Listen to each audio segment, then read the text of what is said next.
Thank you very much. Prime Minister, Mr. Orban, I don't know if you remember the first time that we met each other.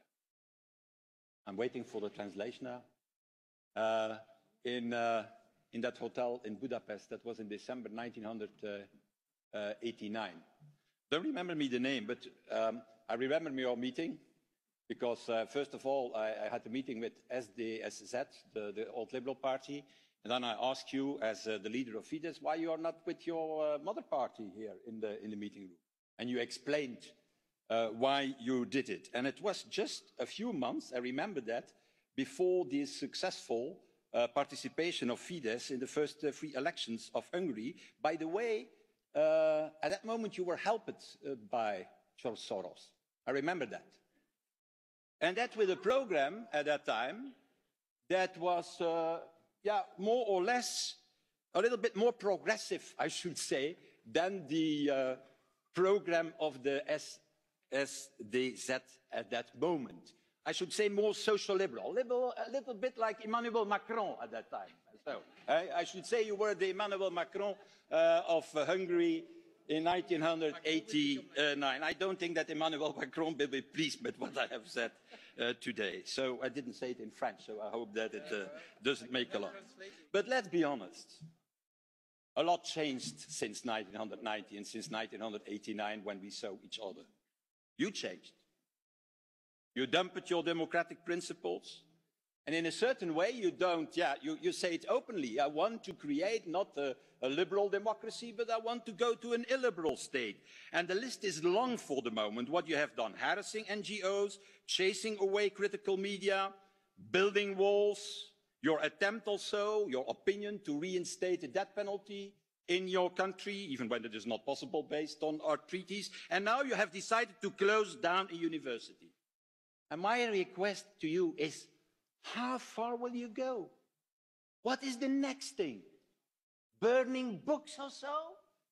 On the place before the parliament in Hungary? The so-called Lajos Kossuth Square? Is that the next thing? The books may be of catre. The books may be of Conrad. Of maybe the books of what is one of my most favorite writers in Hungary, Sándor Márai, because Sándor Márai also was an Hungarian cosmopolitan that you attacked for the moment. And so when I'm looking to you, you seem proud of it. Fantastic that I can tell it all here. And what I see more and more is not a proud conservative, because in the meanwhile you have become a proud conservative. No, I see a sort of modern day version of old communist Hungary. Economic protectionism, excessive nationalism, the search of an illiberal state. And you see enemies everywhere of the Hungarian state. You see enemies in the energy sector, you see enemies in the media, you see enemies in the NGOs, you see enemies now also in the academic world. It's like Stalin or Brezhnev are back. But now in Hungary, they had also that time of paranoia. It's not enough to have a majority in a democracy. You have to chase them. You have to go after them when they have another opinion. So, Mr. Orban, and I will conclude with that, Hungary became a member of the European Union in 2004. You have signed, and your predecessors, to the values of the Union.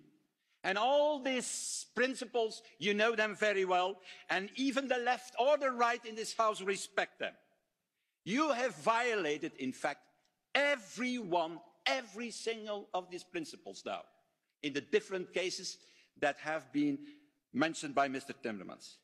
And yet what you want to do is to remain member of the European Union. Well, I have in fact more respect for the decency of Eurosceptics, who are at least saying, well, I don't like the European Union, I don't like the values, and I go out. You want to continue the money of the European funds, the money of the European Union, but not the European values. That's not for you. How you call that?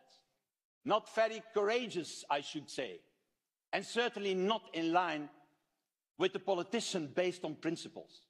And so my question to you is, don't you think that it is time to make a choice again, as you made that choice when you became from a liberal democrat, a little bit a nationalist and a conservative? Is it not the time to ask yourself in your soul how you will to be remembered in the future? Do you want to be remembered as somebody that liberated your country, Hungary, from communism, and that you did, or want you to be commemorated as an eternal enemy of our open European democratic society. That's the choice that you have to make now.